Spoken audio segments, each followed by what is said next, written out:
আমরা সরকারকে বলবো এই মূর্তি অপসারণ করতে হবে, হিন্দুত্ববাদীদের মেরুদণ্ড ভেঙে চুরমার করে দেওয়া হবে বাংলাদেশে। আমাদের শত্রু আমাদের পাশে, আমাদের অস্ত্র তৈরি করতে হবে বাংলাদেশে।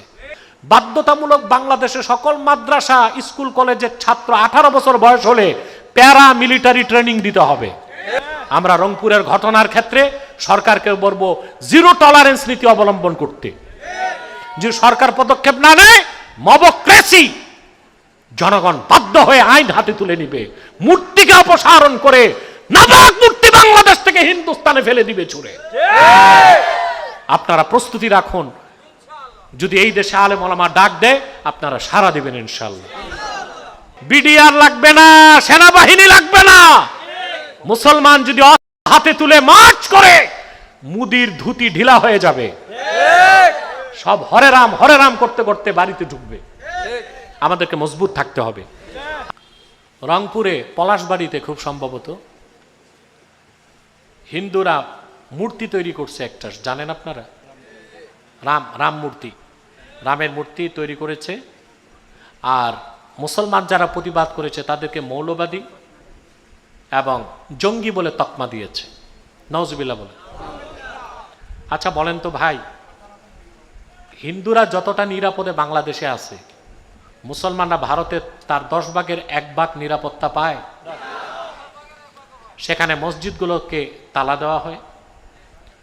আমরা দেখেছি শুভেন্দু, এই কুখ্যাত সন্ত্রাসী যখন পশ্চিম বাংলার মুখ্যমন্ত্রী হয়েছে, মসজিদের ভিতরে ঢুকে সেজদারত মুসল্লির মাথায় পা দেওয়া হয়েছে, গরু কোরবানি করতে দেওয়া হয় নাই, চরম নির্যাতন করা হয়েছে।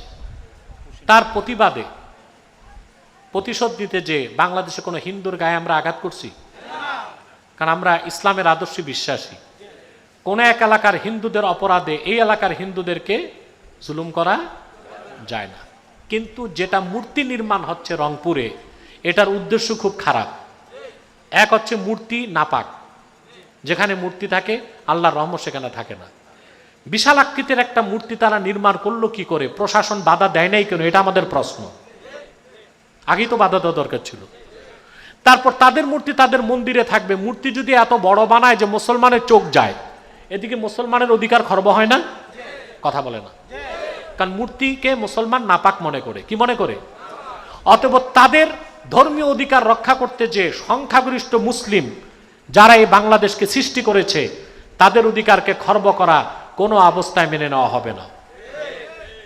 এখানে একটা চক্রান্ত হচ্ছে কি আপনারা জানেন না, এটা একটা রাজনৈতিক চক্রান্ত ভারতের। এই জন্য মূর্তিটা নির্মাণ করছে। এটা হচ্ছে চিকেন নেক আছে, আপনারা জানেন? চিকেন নেক খুব সরু একটা পথ, ভারতের মূল ভূখণ্ডের সাথে 7টা রাজ্য সে চিকেন নেক বা সরু পথ ওইটার সাথে সংযুক্ত, 7 সিস্টার বলে যে। তো ওই চিকেন নেককে যদি কোনোভাবে কেটে দেওয়া যায়, তাহলে ভারত থেকে 7টা রাজ্য ছিন্ন হয়ে যাবে। এই ভয় থেকে এই হিন্দুত্ববাদী ভারত সরকার চিন্তা করতেছে চিকেন নেককে প্রশস্ত করতে হবে। এখন চিকেন নেককে প্রশস্ত করতে গেলে রংপুর দখল করতে হবে। নাউজুবিল্লাহ বলেন। এখন রংপুর দখল করতে গেলে ক্ষেত্র তৈরি করতে হবে না? তো সবচেয়ে বড় মূর্তি একটা সেখানে বানাইছে। তারপর তাদের প্ল্যান হচ্ছে সারা দেশ থেকে হিন্দুদেরকে সেখানে নিয়ে যাবে, হিন্দু সংখ্যাগরিষ্ঠতা দেখাবে। তারপর এক সময় ওই এলাকার হিন্দুরা স্বাধীনতার দাবি করবে। নাউজুবিল্লাহ বলেন। সিকিম নামে একটা রাষ্ট্র ছিল, জানেন? সিকিম একটা স্বাধীন রাষ্ট্র ছিল। এই রাষ্ট্রটাকে ভারত দখল করছে। ওখানে একজন মুখ্যমন্ত্রী ছিল লেন্দুব দর্জি। কি নাম? এই লেন্দুব দর্জি ছিল রয়ের এজেন্ট। একদিনে ত্রাস করে লেন্দুব দর্জি সিকিমকে ভারতের হাতে তুলে দিয়েছে। একটা দেশ স্বাধীনতা হারাইছে। তো ওদের চক্রান্ত হচ্ছে রংপুরে মূর্তি নির্মাণ করবে, হিন্দুদের সাংস্কৃতিক চর্চা বাড়াবে, হিন্দু সংখ্যা বাড়াবে, নির্বাচনে তারা জিতে যাবে, কোনো এক সময় তারা স্বাধীনতার দাবি করবে, ভারত তখন হস্তক্ষেপ করবে। এক সাগর রক্তের বিনিময়ে তা হতে দেওয়া হবে না। হিন্দুত্ববাদীদের মেরুদণ্ড ভেঙে চুরমার করে দেওয়া হবে বাংলাদেশে। আমরা সরকারকে বলবো এই মূর্তি অপসারণ করতে হবে। আর রংপুরের, বাংলাদেশের অংশ রংপুরের ক্ষেত্রে প্রশাসনকে সর্বোচ্চ দৃষ্টি দিতে হবে। পাশাপাশি আমাদের শত্রু আমাদের পাশে, আমাদের অস্ত্র তৈরি করতে হবে বাংলাদেশে। বাজেটে বিরাট বাজেট, আমরা সুন্দর বাজেট হয়েছে, শিক্ষা খাতে 1 লক্ষ কোটি টাকার উপরে বরাদ্দ আছে, কিন্তু আমরা চেয়েছিলাম প্রতিরক্ষা খাতেও 1 লক্ষ কোটি টাকা বরাদ্দ থাকুক, যেন আমার দেশে সামরিক কারখানা হয়, অস্ত্র আমরা তৈরি করব। আর আমি সরকারকে, ইন্টারিম গভর্নমেন্ট ইউনূস সরকারকে বলেছিলাম, বাধ্যতামূলক বাংলাদেশে সকল মাদ্রাসা, স্কুল, কলেজের ছাত্র 18 বছর বয়স হলে প্যারা মিলিটারি ট্রেনিং দিতে হবে।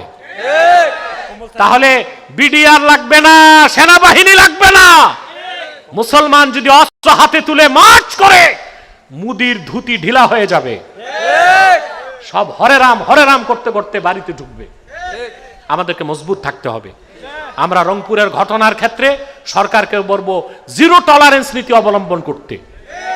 যে সরকার পদক্ষেপ না নেয়, মবক্রেসি, জনগণ বাধ্য হয়ে আইন হাতে তুলে নিবে, মূর্তিকে অপসারণ করে নাপাক মূর্তি বাংলাদেশ থেকে হিন্দুস্তানে ফেলে দিবে ছুঁড়ে। আপনারা প্রস্তুতি রাখুন, যদি এই দেশে আলেম ওলামা ডাক দেয় আপনারা সাড়া দিবেন ইনশাআল্লাহ।